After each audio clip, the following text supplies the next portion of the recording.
So a couple months ago I posted my weight loss journey video.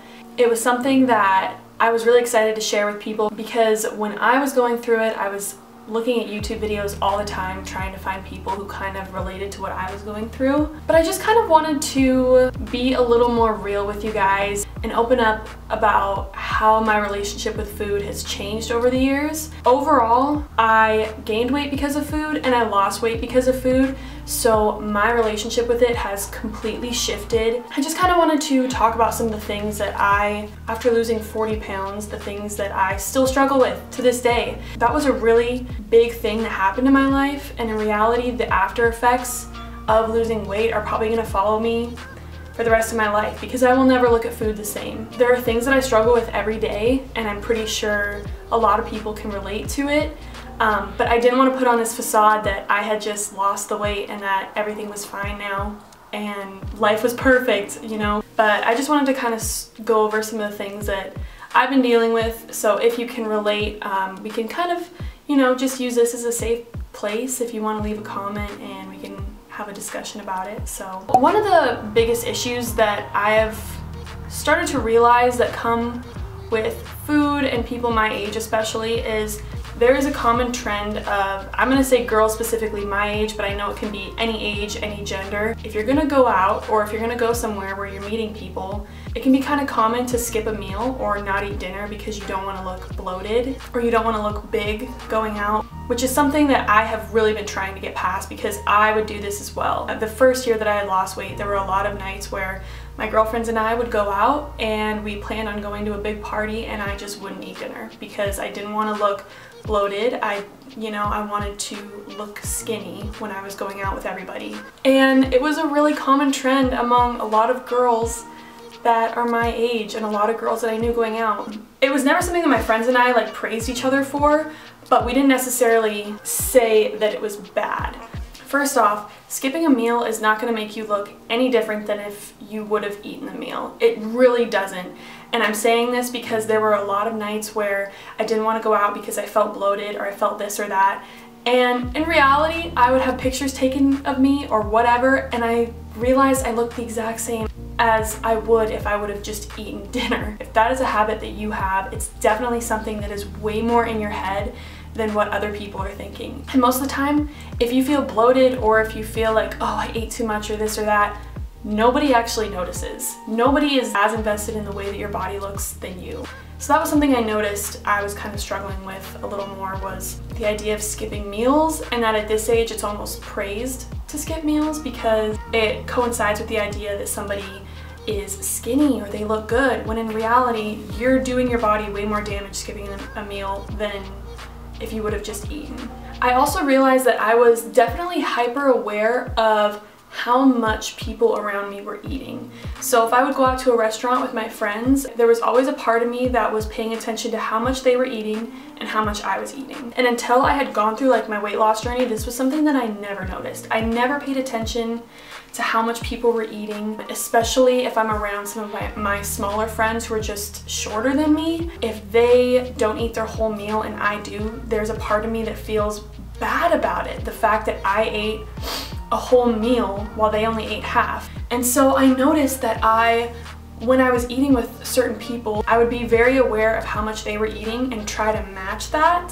So if they only ate half of their plate, I would only eat half my plate, because if I felt like if I ate the full plate, that it was a bad thing. When in reality, like I've said before, I'm 5'7", 5'8". I'm a lot taller than a lot of my girlfriends, and so I can probably put down more food than they can just because I have more of a body to feed, I guess. So if these girls are only like 5'4", 5'3", of course all they're gonna eat is, you know, half of a plate. Everybody is different, and guess what? If you are 5'3" and you eat a whole plate, it literally does not matter. I became so fixated on the idea that I had to kind of match what people around me were eating, and if I didn't, I felt bad about it. Just so weird, like it literally does not matter. Eat until you're full, and if it takes you the full plate to get full, that's perfectly fine. Everybody's appetite is so different too. It's kind of a continuous battle that I've noticed. So before I lost the weight, I also never looked at nutrition labels. I really just didn't care, But I notice nowadays I find myself looking at nutrition labels, and it's not to see how necessarily nutritious something is, it's to see how many calories it is. And I feel for me, that is just dangerous territory. It's not good. I know some people do count calories and it's good for them, it's good for their diet, their lifestyle, you do you. But I know for me, it would just lead to restrictive eating, trying to balance how much I was eating, not based on whether or not I was full, but based on the fact that it was calorically more dense than other foods. If I notice that I'm mentally starting to count calories, I just basically try to stop myself. In my head, I'm like, shut up, stop, stop. I just don't think that calories should determine whether or not you feel full or satiated. I think you should, your body should. There's kind of this magic number, I think, for women that I've heard before, that you should have 1,200 to 1,500 calories a day. And I really just don't think that's true. But this magic number has always sat in my head, and if I thought that I had maybe gone over 1,500, I would feel bad about myself. I would literally like start to feel like shitty for the rest of the day because I was like, wow, you ate a lot today. When in reality, your hunger cues fluctuate every day. Some days you might be eating 1,200 calories, some days you might be eating 2,500 to 3,000. I don't think your bodies are supposed to cap out at a certain calorie amount every day. I'm not a nutritionist, so I don't know everything about this, but I just know that in your head, if you start to restrict yourself and think that you have to stay within this like amount of calories a day, it starts to create a really unhealthy relationship with food. And that is what I kind of started doing throughout the day, is I would kind of guesstimate how many calories I was at, and if I thought I went over 1,500, I would feel like shit about myself. When in reality, your appetite changes every day, and you can't beat yourself up for, you know, eating too much one day or too little one day. So now that I've kind of gone over the things that I have been struggling with recently, I feel like I want to create a list of habits that I want to change. Going into 2021, I know, new year, whatever, it really doesn't matter that it's the new year. You can change these habits whenever, but if you are struggling with anything similar, I just want this video to serve as a way that, you know, we can go through this together and just try to better ourselves and be kinder to ourselves going into 2021. The first thing I wanted to do, if I start to become hyper-focused on how I look externally and it starts to affect my mood and how I feel throughout the day, I immediately stop myself and I start to think about all of the things that make me beautiful on the inside. And I know that sounds so corny, and I'm sorry, but I'm gonna be corny this time around. There are so many parts to me besides how I look and my body or whatever that I think truly make me beautiful. Like, I would say my sense of humor, my drive, the fact that I'm ambitious, hardworking. These are the things that I want people to look at me for. It's easier said than done. If you're not feeling good on the outside, it's hard to feel good on the inside.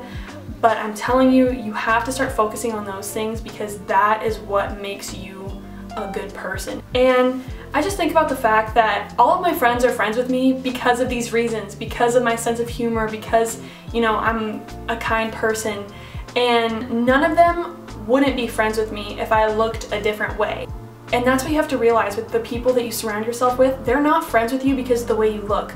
They're friends with you because of the way that you make them feel, the way that you treat them, the way that you treat others. And if you are friends with people who are solely friends with you based on how you look, you probably need new friends. If you're starting to feel down about how you look and kind of your external appearance, really just hone in and think about all of the things that make you a good person on the inside, because the more that you start to focus on those internal factors, I think it kind of radiates on the outside anyways.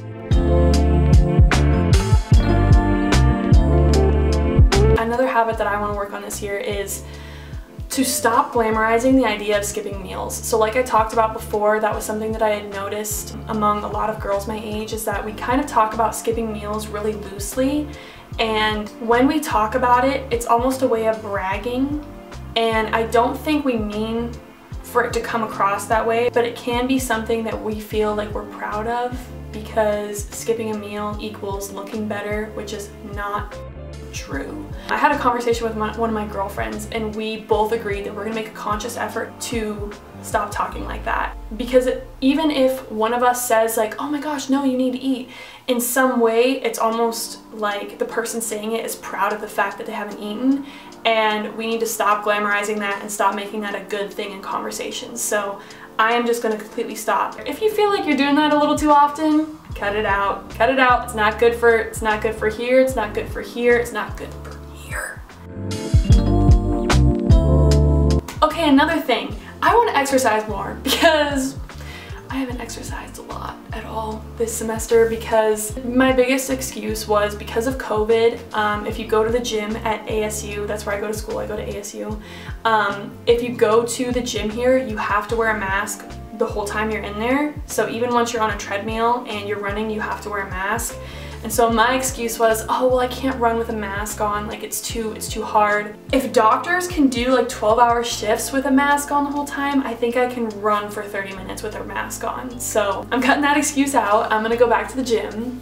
I do think it's just better for my mental health overall, and I notice when I do go to the gym, it's a way for me to release any negative thoughts or feelings. I can let out any stress or frustration, and I think that'll just be overall better for my mental health, my self-esteem, my self-confidence, just because it's a way for me to just let everything go and de-stress. So I do want to start going to the gym a little more often, especially because I feel like kind of a hypocrite after my weight loss video, because everybody's commenting, they're like, what's your workout routine? And I'm like, I haven't worked out in months, so I need to get back on that.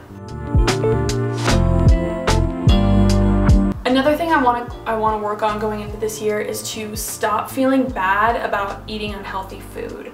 I know in my video I said that if I'm craving this, I'll eat it. Yes, I will, but right after I start to feel bad about the fact that I ate unhealthy food, or if I read a nutrition label and something is like really high in calories and I eat it, there is still a part of me that kind of feels bad about the fact that I did it, even though I might have been craving that food. I shouldn't be punishing myself for just eating the things that I want or I'm craving. I love ice cream, like Ben & Jerry's ice cream, oh my gosh.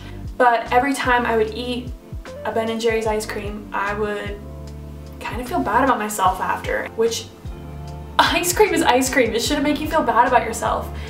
And it wasn't necessarily that the ice cream made me feel bad, it was the nutrition label. It was seeing how many calories it was in a pint. And overall, ice cream makes me happy, so I shouldn't let the nutrition label distort that thought in any way.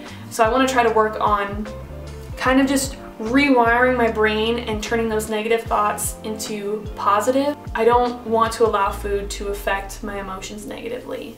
It shouldn't. It's just food. It's food. And I know I say that, but it's so much deeper than that. But sometimes you just got to be real with yourself and you're like, it's food. It's food. Another thing I want to do is just kind of talk more with people about things that I might be struggling with and allow them to open up about things that they might be struggling with as well. I think just going through my weight loss journey and having my perception of food completely altered, I noticed how much the women around me, I know men go through it as well, but especially the women around me, I realized how much we think and obsess over food in certain aspects.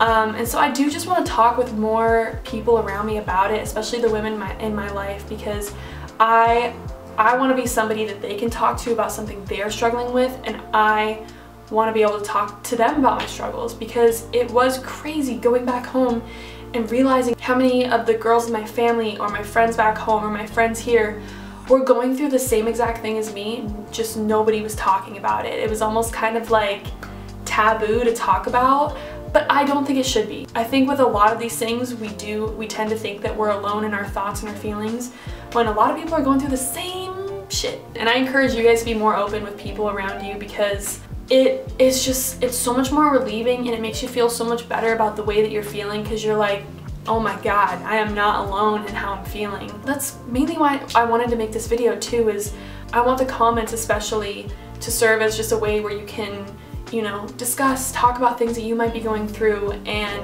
it can be just kind of a safe space for everybody to talk to each other and open up, because I get it. You might not be comfortable talking about the things that you're going through with other people around you, because some people genuinely don't get it and they don't understand any of like the food struggles that you might be going through.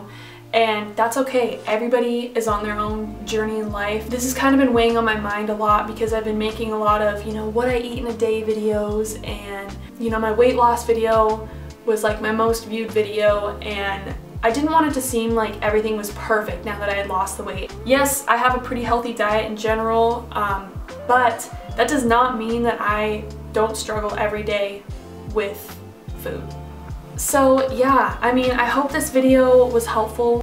You know, if you have lost weight, if you're in the middle of losing weight, if you're just chilling, and you find yourself with some of these similar struggles, you know, let me know. You can comment down below. We can all talk about, you know, the issues that we might be going through, because I genuinely think that is one of the best ways to change your habits and, you know, overcome any struggles that you might be going through, is talking to people, is opening up.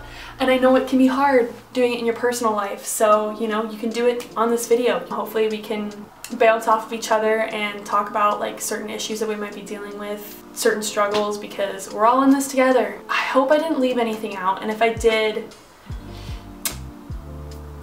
I don't know what I'm gonna do. Maybe I'll talk about it in the description, but yeah, so I mean, I hope you guys got something out of this video, and I will see you guys in the next video.